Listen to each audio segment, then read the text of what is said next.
ಸೇಡಿನ ಪ್ರತಿಕಾರ ತೀರಿಸುವ ಇದು ಒಂದು ದುರಂತವೇ ಸರಿ. ಪ್ರತಿಯೊಂದು ಹಂತದಲ್ಲಿ ಆ ಗೌಡನದೇ ಅಂತಿಮ ನಿರ್ಧಾರ ಕೈಗೊಂಡಾಗಲೇ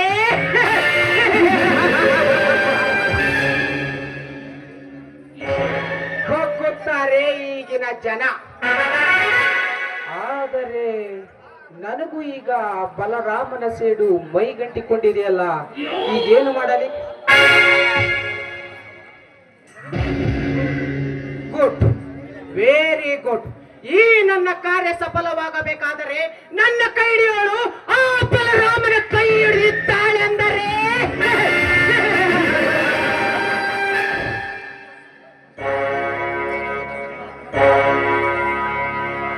ಭೀಮ ದುರ್ಯೋಧನ ಸೇಡಿನಂತೆ, ಕರ್ಣ ಅರ್ಜುನರ ಸೇಡಿನಂತೆ ನನ್ನದು ಈ ಕಾಳಿಂಗ ಬಲರಾಮರ ಸೇಡು.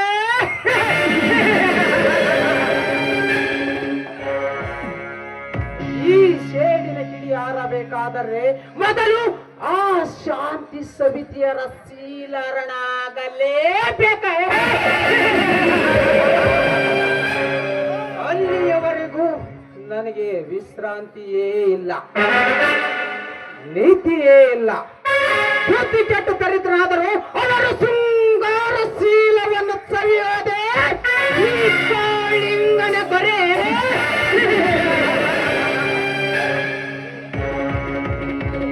ಓಹೋ, ಇದು ಯಾವ ನಿದ್ರಾ ಕನಸಿಗೆ ಜಾರಿ ಹೋಯಿತು ನನ್ನ ಮನಸ್ಸು? ಆಹಾ, ಶಾಂತ ಸವಿತಾ, ಈ ನಿನ್ನ ಸವಿಯಾದ ಮಾತನ್ನಂತೂ ಹೇಗೆ ಮರೆಯಲಿ? ಸವಿತಾ, ಪ್ರತಿಯೊಂದು ನೀ ಬೈದ ಬೈಗುಳ ನನಗೆ ಸನ್ಮಾನದ ಹಾರ ತುರಾಯಿತು.